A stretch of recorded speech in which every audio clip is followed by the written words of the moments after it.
قال تقدم صوب ابوها وقال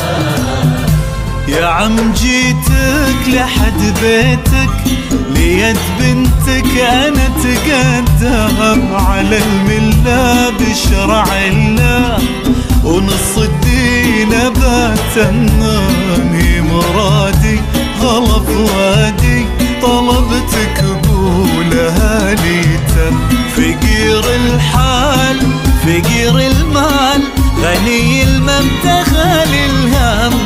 أعف النفس وصلي الخمس وراعي ربي الأعظم ومهما صار مع الأقدار أبرضى بالذي مقسم